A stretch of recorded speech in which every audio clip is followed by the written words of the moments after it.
venture capitalists first introduce themselves, a 2-minute round of introduction, and probably you could also sort of name a couple of your portfolio organizations so that people know. Just start, Rutvik, please, since you came in last. All right, good afternoon, everyone. I'm Rutvik Doshi. I'm from Inventors Capital. We are an early stage venture capital firm based out of Bangalore and Silicon Valley. Currently investing out of a second fund, which is a $100 million fund. Been investing in mobile for quite some time now. We have quite a few companies which are, and by the way, I'm confused as to what is mobile now these days because the lines between mobile and web has really blurred. But still, if I have to name a few companies which are mobile only, so Dingana was one of the companies which was in music streaming, which is a mobile only company. We have a company called Telebrahma, which is in mobile advertising. We have a company called Poshmark, which is more of peer-to-peer e-commerce on mobile.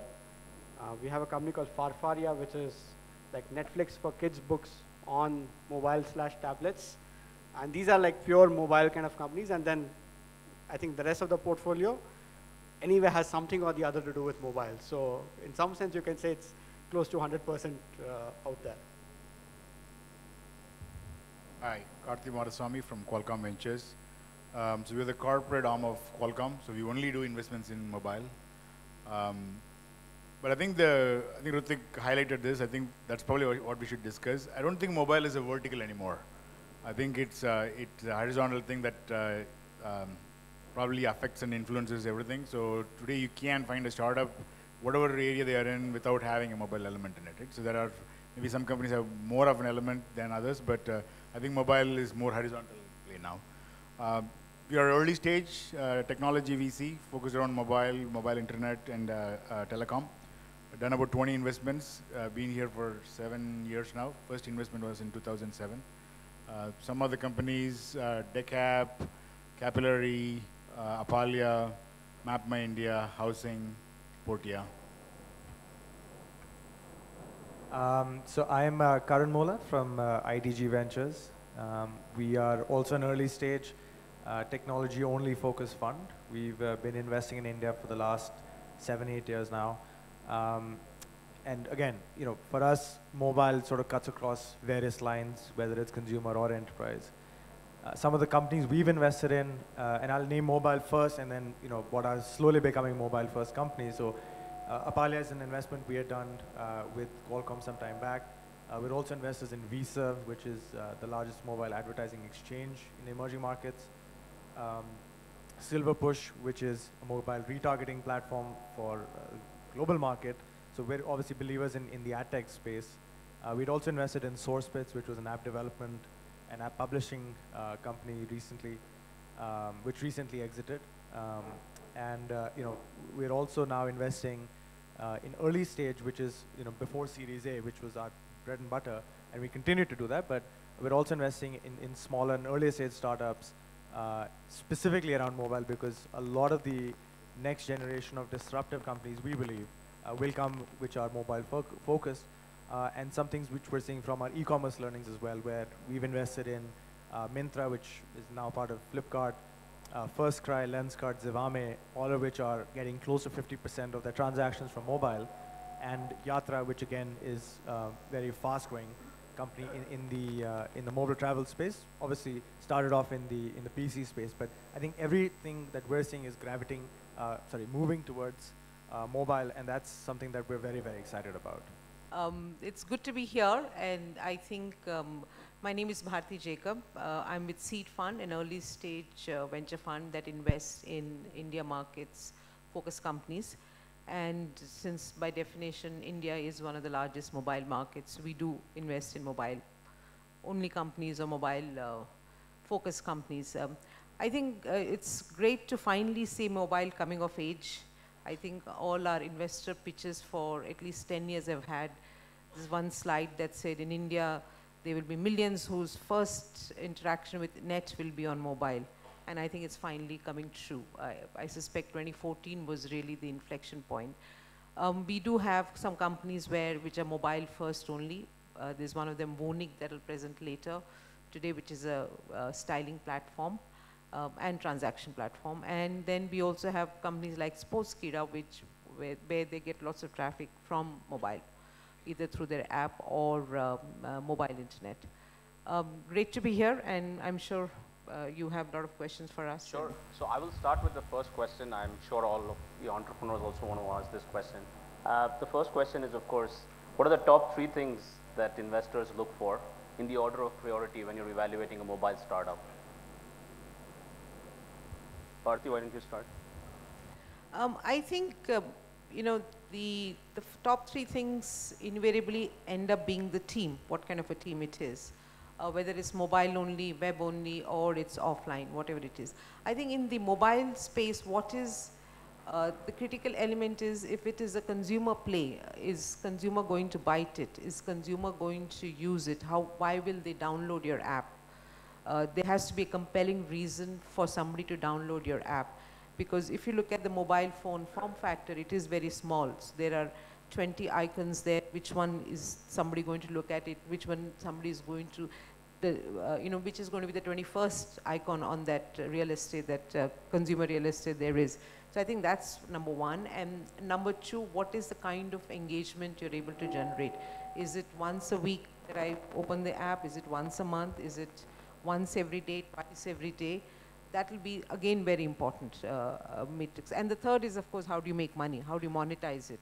So if it is content, you know, what kind of ads, where will you show the ads, and how easy or hard it is to monetize? So I think these are the 3 broad.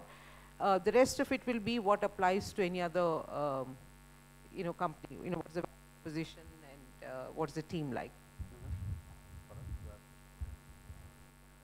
Yeah, I mean, I think Bharti's covered most of the, right, if not all the basic points there.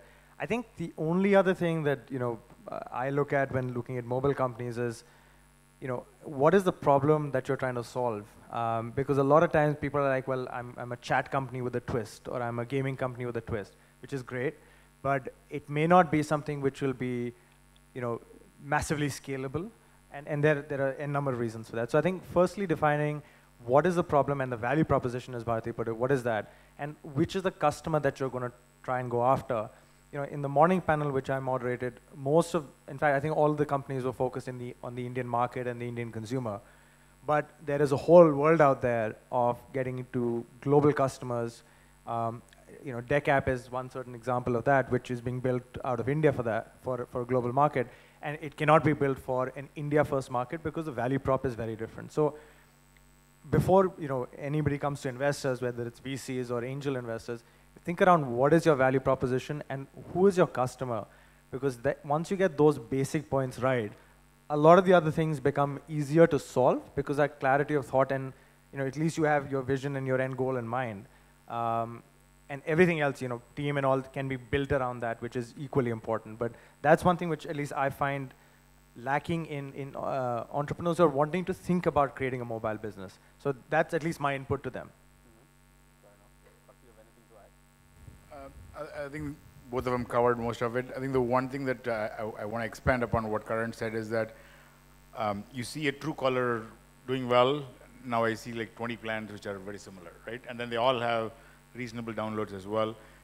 But in my mind, that's not that much interesting to at least us, right? So to most of us, I would assume, right? So I look at the problem going forward, and there are enough white spaces out there. So I think it will be more interesting if you come with a problem which is a white space that you're trying to solve, rather than saying that a chat with a twist or a Truecaller with a twist type of a thing. So, no, the corollary to what Karthi said is that, you know, the barriers to entry in mobile is actually fairly low. And monetization is harder. So given those 2 characteristics, I think the bar for investment is also very high. So when you come with a mobile only or a mobile driven business plan or a pitch, I think the lens with which we view becomes slightly tougher. We would like to see a little bit more traction. We would like to see a little bit more growth, a little bit more validation, because growth is literally the only barrier. The rest of the stuff can be, you know, as we said, like there are 20 other Truecaller clones which are out there, but it's very hard to replace Truecaller. Or there are 100 WhatsApp clones which came, but it's very hard to replace them. So growth and your network effect kind of becomes a big barrier. So that's one characteristic which we like to see, and hence we like to wait a little longer before we come in. My next question is, you all mentioned about the copycats out there. So in terms of domestic innovation, I think Karan, you wrote a piece in your story, and Rutvik, you are an innovator yourself. And so can we just hear some domestic innovation? What do you think? Is there enough domestic innovation happening in the Indian market, or are we just aping things from the West or other places? If there are any examples, you don't have to name companies, but just the themes. Because, I wouldn't say that there's no domestic innovation happening.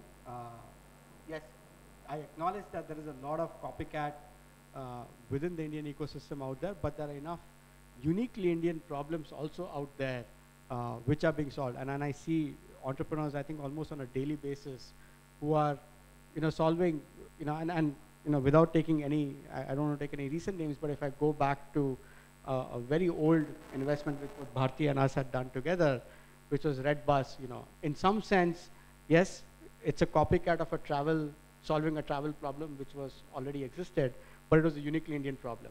And similarly, I think we see a lot of uniquely Indian problems being solved even in the mobile space right now. And most of them are in some sense, productizing an existing service, which is uniquely Indian.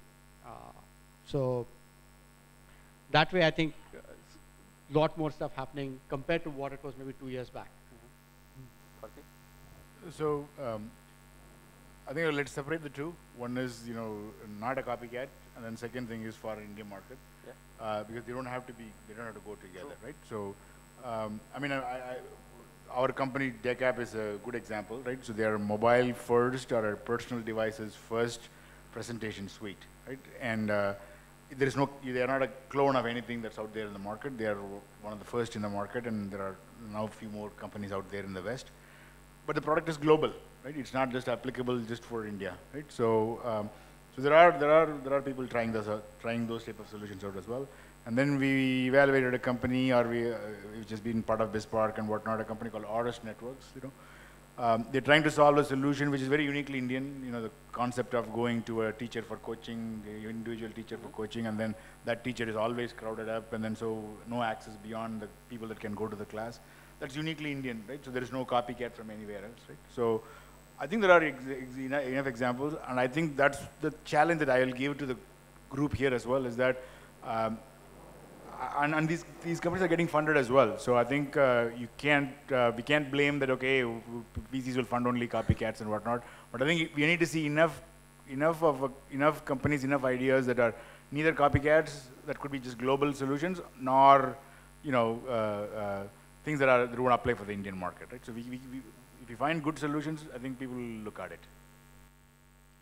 Yeah, I mean, just incremental to that, there are also examples of companies which have built models based on existing things. So you take Hike as an example, right? It's a chat application. There's many that exist, but in many ways they found out what actually engages with Indian audiences in a different way, and they've done some innovations, and so have the existing other chat providers. But that's an example of something which is built from India, specifically for India, but it's not an innovation in the Indian market.